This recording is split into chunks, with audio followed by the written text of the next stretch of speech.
नमस्कार। आज चाहिँ हामी तपाईँहरूलाई माइकको टेक्निकको बारेमा थोरै हामीले जानेको बेसिक कुराहरू चाहिँ भन्न गइराखेका छौँ। हामीलाई रेकर्डिङको लागि चाहिँ हाम्रो अब सफ्टवेयरहरू त भइहाल्यो होइन। हाम्रो अब यो हामीले चाहिँ जति पनि यो सफ्टवेयरहरूबाट नै हामीले रेकर्डिङ गरेका हुन्छौँ। जस्तै हाम्रोमा चाहिँ प्रोटुल्स चलाउँछौँ हामीले। अब त्यसको लागि चाहिँ हामीलाई इक्विपमेन्टहरूमा चाहिँ हाम्रो अब मोनिटरहरू भयो होइन। यो मोनिटरहरू पनि एकदम आवश्यक छ, किनभने यसबाट हामीले चाहिँ गीतहरू के कस्तो जजमेन्ट गर्न सक्छौँ। यसको लागि एकदम अपरिहार्य सामानहरू हाम्रो यो मिक्सरहरू भयो। मिक्सरका साथसाथै हामीले साउन्ड कार्डहरू पनि चलाउनु पर्ने हुन्छ। यो साउन्ड कार्डका साथसाथै हामीले अब यसमा हामीले चाहिँ यो इभेन्ट टाइटदेखि लिएर जति पनि यो इक्वलाइजरहरू, एम्प्लिफायरहरू, यसरी हामीले यो यसको माध्यमबाट नै हामीले गीतलाई कसरी राम्रो बनाउने, कसरी मिक्सिङ गर्ने, कसरी रेकर्डिङ गर्नेदेखि लिएर सबै कुराहरू चाहिँ हामीले हाम्रो यो कन्ट्रोल रुमबाट चाहिँ कामहरू हुन्छ। मिक्सिङको कामहरू, रेकर्डिङको कामहरू। एक दुई शब्द हाम्रो अनिल सरसँग जाओस्।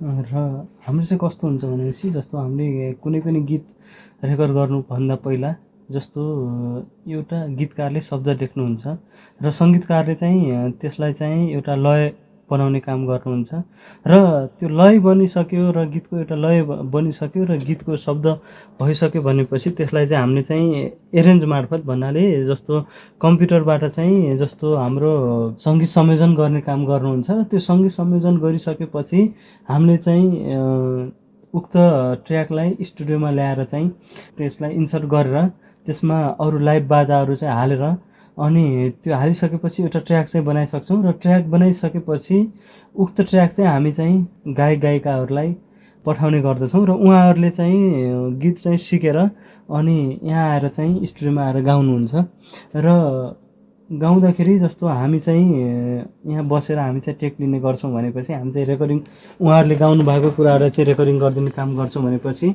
जस्तो हाम्रो सङ्गीतकारहरू हुनुहुन्छ उहाँहरूले चाहिँ जस्तो सिङ्गरहरूले गायक गायिकाहरूले चाहिँ उताबाट गाउनुहुन्छ र त्यो गाएको कुराहरूलाई चाहिँ जस्तो सङ्गीतकारहरूले चाहिँ यहाँबाट चाहिँ गाइड गर्नुहुन्छ यसरी गाउनुपर्छ भनेर। एउटा गीतमा चाहिँ जस्तो कस्तो हुन्छ भनेपछि सङ्गीतकार, गायक, सङ्गीत संयोजन, स्टुडियोको टेक्निसियनहरू सबैको चाहिँ एकदम महत्त्वपूर्ण भूमिका हुन्छ। किनभनेपछि जस्तो गायकले कस्तो गाउनु भएको छ, गीतको शब्दहरू चाहिँ कस्तो गाउनु भएको छ भनेर त्यो उच्चारणहरू हेर्ने कामहरू, त्यसको शब्दहरू हेर्ने काम चाहिँ हाम्रो गीतकारहरूले गर्नुहुन्छ र गायक गायिकाले गाउनुभएको कुरालाई जस्तो सुरमा गाउनुभयो कि गाउनु भएन, टाइमिङमा गाउनुभयो कि गाउनु भएन, तालमा गाउनुभयो कि गाउनु भएन भनेर चाहिँ सङ्गीतकारहरूले चाहिँ गाइड गर्नुभएको हुन्छ यसरी गाउनु भनेर। त्यसै गरी हामीले पनि जस्तो स्टुडियोमा टेक लिँदाखेरि जस्तो आउटपुटमा कस्तो आइरहेछ, उहाँले गाउनु भएको आवाज चाहिँ कस्तो आइरहेछ भनेर चाहिँ हामीले चाहिँ टेक्निकल पाटोहरू हेर्ने गर्छौँ। त्यो भएको भएर गीत सङ्गीतमा चाहिँ सबैको आफ्नो महत्त्व हुन्छ र सबैको आफ्नो तर्फबाट इफोर्ट लाउन सक्यो भनेपछि एउटा राम्रो गीत चाहिँ बन्ने गर्दछ र त्यसो हुनाले अब तपाईँहरू पनि अब गीत सङ्गीतमा चाहिँ रुचि राख्नु भएको छ भनेपछि कृपया हाम्रो च्यानललाई चाहिँ सब्सक्राइब गरिदिनु होला र हामीसँग जोडिनु होला। आजको भिडियोमा चाहिँ हामी तपाईँहरूलाई गीत गाउँदाखेरि चाहिँ माइकको टेक्निकहरू चाहिँ बताउन गइराखेका छौँ र त्यसको लागि चाहिँ हामी अब रेकर्डिङ रुममा चाहिँ तपाईँहरूलाई देखाउन गइराखेका छौँ। यो चाहिँ हाम्रो भोकल कन्डिसनर माइक भन्छ यसलाई। यो चाहिँ हामीले भोकल हाल्नेको लागि यो भोकल माइक हो।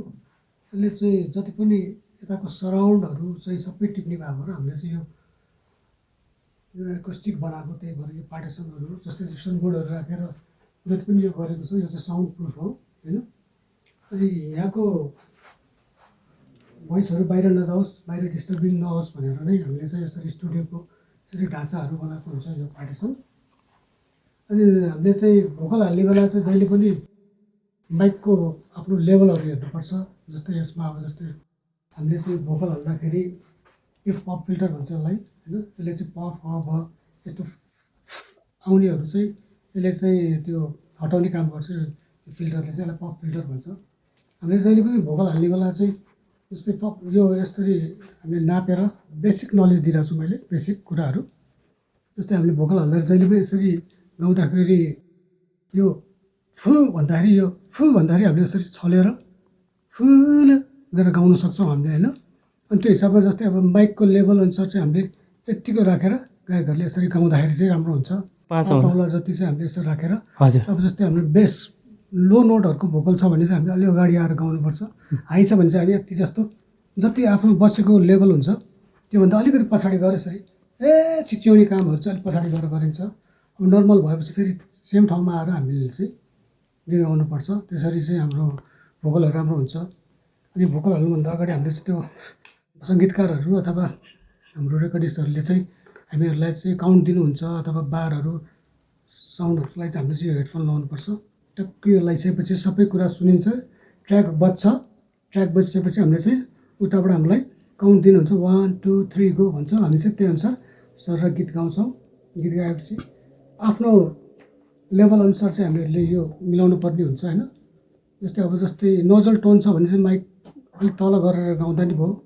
त्यसरी गर्दाखेरि पनि राम्रो हुन्छ। अनि अन्त्यमा जाँदै होइन हाम्रो अनिल सरको च्यानललाई पनि सब्सक्राइब गरिदिनु होला।